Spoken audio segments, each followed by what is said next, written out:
This video is brought to you by Brilliant. Dominic Cummings is a man most of us likely haven't heard about since leaving number 10 Downing Street back in November 2020. However, since then he's campaigned against the premiership of Boris Johnson, made some explosive claims about government inefficiency at the COVID inquiry, and subsequently railed against both the Tories and Labour. However, it seems that Cummings isn't quite done just yet. His new plan appears to be to destroy the Conservative Party as a dominant political force here in the UK, and last week he made clear how he was going to try and do this. So in this video, we're going to have a look into his plan, and whether he could actually kill the Tory party.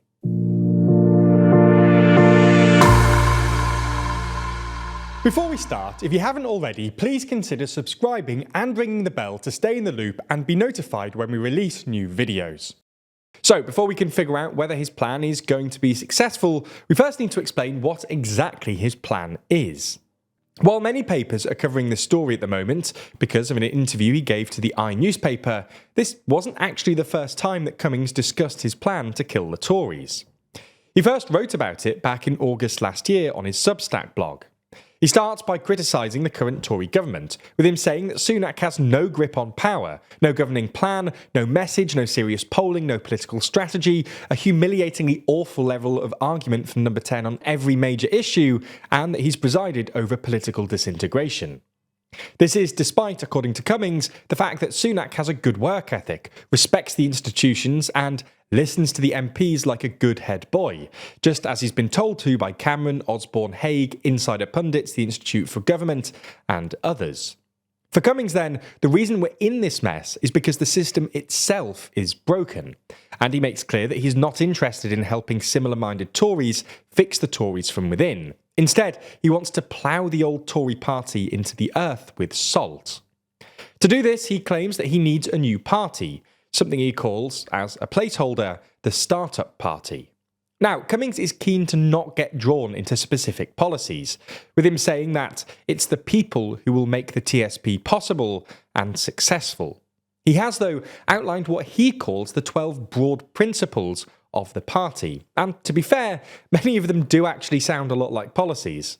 Anyway, these are building a new coalition of people, specifically people who generate wealth, knowledge, or hate the current parties, focusing on how power really works in Westminster and using it to fix the important problems, focusing on small businesses and entrepreneurs, focusing on the issue of growth using science, technology, and small businesses to fix the problem, introducing policies that fundamentally change existing established institutions so that they can be trusted, introducing legislation to actually stop the boats, introducing legislation to repeal the Human Rights Act, focusing on getting rid of the systems which give the rich and powerful tax loopholes, to stop discussing elections and start focusing on problems voters actually care about, bias in favour of decentralisation, specifically power, taxes and spending, opposing any plans for another Brexit referendum before 2040, and favouring peace, i.e. non-intervention in Ukraine or potential future conflicts such as Taiwan, and an opposition to an expansion of NATO. To an extent, Cummings will presumably hope that the aforementioned broad principles of the party will go some way towards creating some sort of narrative for voters. From that list alone, you can tell that it would be a party focused on growth, productivity, and technology. It would also be relatively populist, looking at smashing the current institutions and building them from the ground up. There are likely sections of the population that would be receptive to these ideas. Now, when he posted about this back in August last year, he claimed that his rough timeline for such a party is to launch it at the end of 2023 or at the beginning of 2024. So he's already missed that deadline. He then says that he wants to try and attract about 5% of current MPs and organisers to defect. Now, before going on to explain what his plan next would be, it's worth mentioning here just how much of a hurdle this actually is. When politicians have previously broken away to form a new party, they scarcely get a handful of MPs to join them, let alone 5%.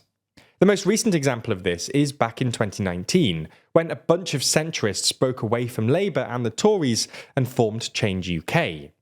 Now, at their height, Change UK had 11 MPs, 8 from Labour and 3 from the Tories, all of whom defected to another mainstream party or lost their seat at the 2019 general election.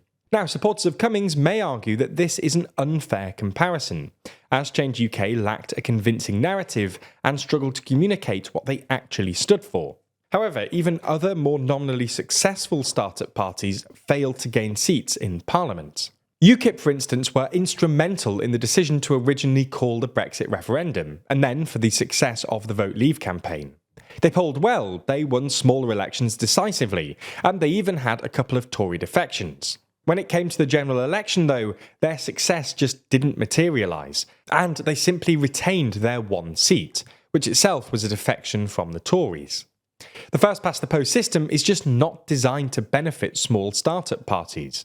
It requires parties to concentrate their vote share in geographic areas, and if they want their votes to actually matter, then it forces people to vote for larger, more established parties. Now, of course, there are examples throughout history of new parties breaking through. Labour itself was one of these in the early 1900s, but these are vanishingly rare. Cummings argues that the fact that his party is designed to be different and effectively force a grand reset of the entire political system will work in his favour and help him overcome the structures that normally prevent such a party from succeeding. However, it's hard to see how this will happen. At the end of the day, all new startups claim that they want to shake up the system in some form, and this is very rarely enough to convince enough voters to switch and vote for them. And to be fair, Cummings also has the additional issue that he himself isn't exactly popular and comes with a lot of baggage. He's known by many as the man who broke his own lockdown rules to go to Barnard Castle, and as simply the right-hand man of Boris Johnson. Even if he himself remained in the background of this party, it would still be known as his party, in much the same way that Reform UK is seen as Farage's party, despite him nominally remaining in the background of it.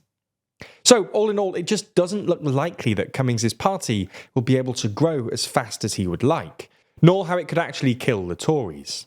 Ultimately, underpinning this topic is a lot of data, whether that's economics, trade patterns, polling, or demographics. A lot of the time in politics, you just have to understand the data. So if you want to get a better grasp on these things, I'd recommend Brilliant. They've just introduced a whole bunch of new data courses, which are perfect for learners of any level, taking you through everything from Bayes' theorem to multiple linear regression.